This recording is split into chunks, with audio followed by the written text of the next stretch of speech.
Bien, buenas noches a todos los presentes. Reitero acá el agradecimiento que también plantearon los anteriores expositores a los organizadores de este encuentro.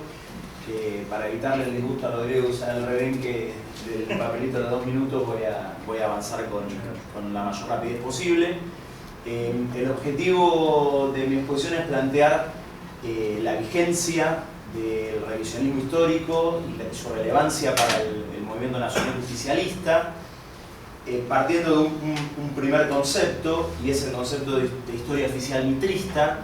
En la Argentina del siglo XIX, en la Argentina post-Pavón, se va a forjar un relato al calor del triunfo de la corriente antinacional unitaria, luego renombrada como liberal. Ese relato va a tener a Bartolomé Mitre como su rostro más visible, razón por la cual el revisionismo histórico va a tener como tarea histórica fundamental forjar una conciencia nacional en el plano concreto de nuestro pasado. Bien, hablar de nuestro pasado, por supuesto, es hablar de nuestro presente y de nuestro futuro. Hablar de la historia es hablar de nuestra política. Entonces, ese va a ser el objetivo central del revisionismo histórico. No es una discusión de historiadores, no es una discusión de academias, es netamente una tarea de descolonización de nuestra visión acerca del pasado. Hecha esta aclaración, sucintamente voy a exponer 3 etapas del revisionismo histórico. Podemos identificar una primera etapa que se extiende de 1870 a 1930 y es la etapa de los precursores y de los francotiradores del revisionismo histórico. Estoy haciendo aquí referencia a José Hernández, el primer autor en exponer el salvaje crimen del Chacho Peñalosa. Estoy haciendo referencia a Juan Bautista Alberdi, hoy su imagen nuevamente utilizada por el presidente de la Nación, solo en un aspecto, y es el Alberdi liberal de las bases. Nada se dice del Alberdi que impugna la guerra del Paraguay, del Alberdi que cuestiona la presidencia de Sarmiento y de Mitre. Y estoy hablando de otros francotiradores, voces en el desierto, que comenzaron a demoler el relato mitrista. Bien conocido es el caso Adolfo Saldías, y de otros autores menos conocidos como el venezolano Rufino Blanco Fombona o el cordobés Francisco Silva. De estos 2 últimos autores, en 2022 tuve oportunidad de publicar un libro, Bolivarismo y Antimitrismo, y paso el chivo, no lo traje para vender, pero... Muy bueno. Bueno, gracias a la compañera le vamos a pasar un billete por el libro. Muchas gracias, Noelia. No estaba arreglado, Esa primera etapa, insisto, es la de los francotiradores, que da paso a una segunda etapa, que es la de la organización del revisionismo histórico como corriente. Esta etapa comienza en los años 30 y es una etapa fundacional a la hora de la proliferación de las editoriales que difunden la obra de los autores revisionistas, el vínculo que se establece entre los propios autores revisionistas, la creación de institutos revisionistas, siendo el Instituto Juan Manuel de Rosas el más conocido, y solo nombrando algunos de esos exponentes, ¿no? Los hermanos Julio Rodolfo Irasusta, con su clásico libro La Argentina y el imperialismo británico; Ernesto Palacio, con un librazo que es La historia falsificada; Vicente Sierra, un autor clave en los años del peronismo; Raúl Escalabrini Ortiz, con su historia de los ferrocarriles y política británica en el Río de la Plata; y un autor fundamental, cuya obra seguramente está en la biblioteca de la mayoría de ustedes, que es Manuel Gálvez, ¿no? Un autor injustamente olvidado en el presente, pero que es el gran promotor de la revisión histórica de la figura de Juan Manuel de Rosas, ¿no? Porque lo de Saldías circulaba en espacios reducidos. El hombre que nos forja una conciencia nacional de Rosas, sin dudas, es Gálvez. Esta segunda etapa de la organización del revisionismo histórico da paso a una tercera etapa, que es la del triunfo del revisionismo histórico. Bien, acá quiero hacer una salvedad. A partir de la obra del Perindongui se suele decir que revisionismo histórico y peronismo marcharon por carriles separados, que es algo que recién se empieza a enlazar post-55. Esto es falso. El tiempo apremia, pero solo voy a plantear una cuestión.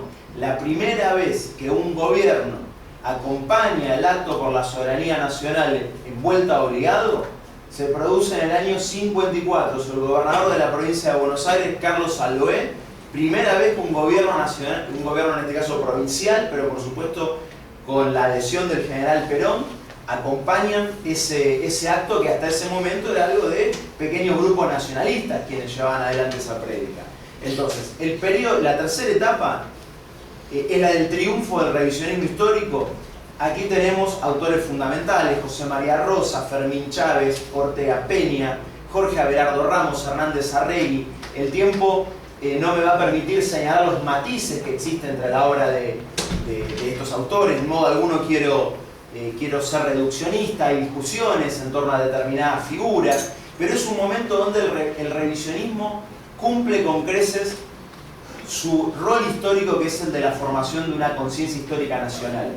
Bien, en este periodo indudablemente se produce ese triunfo, pese a que es un periodo de gran derrota para la causa nacional, ¿no? Son los años de la proscripción del peronismo. A partir de 1976 podemos observar, punto uno, por una cuestión generacional, buena parte de estos exponentes mencionados va a fallecer. Ni hablar que estamos a 50 años del año de la peste, el año donde murió Hernández Arregui, donde murió Perón, donde murió el padre Mujica, donde murió Ortega Peña, ¿no? 1974, Alfredo Tarzaga y muchos otros.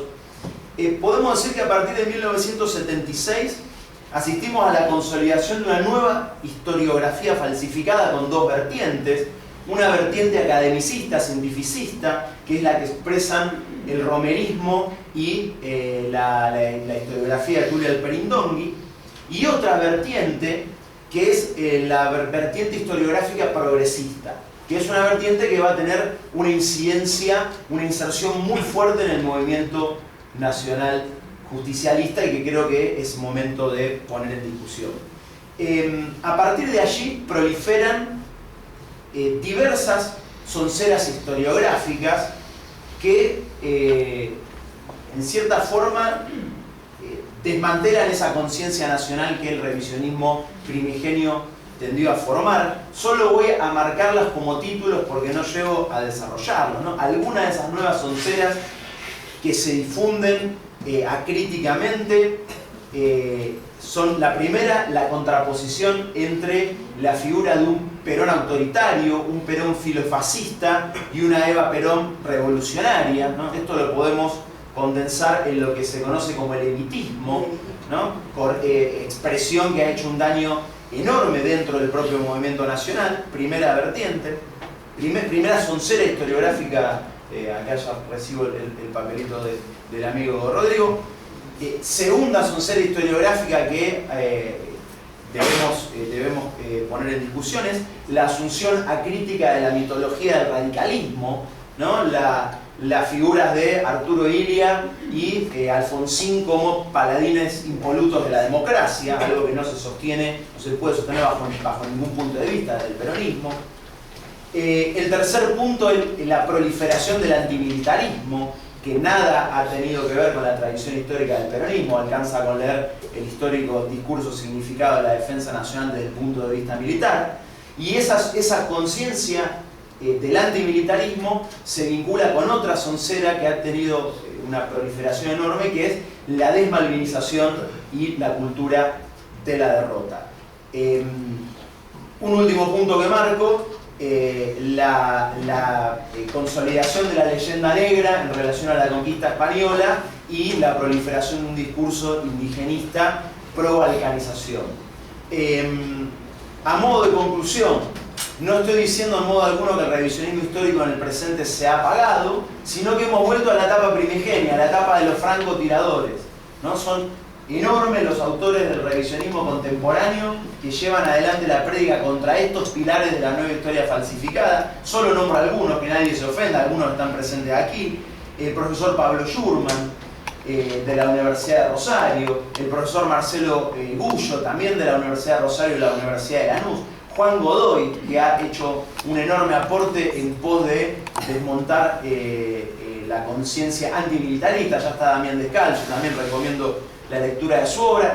Y por último, Fernando Cangiano en una obra clave que es Malvinas, la cultura de la derrota, donde desmorona las onceras desmalvinizadoras. Por eso, a modo de conclusión, hoy estamos en una instancia de francotiradores, pero encuentros como este contribuyen a la organización del pensamiento nacional y del revisionismo histórico para nuestro posterior triunfo. Así que muchas gracias.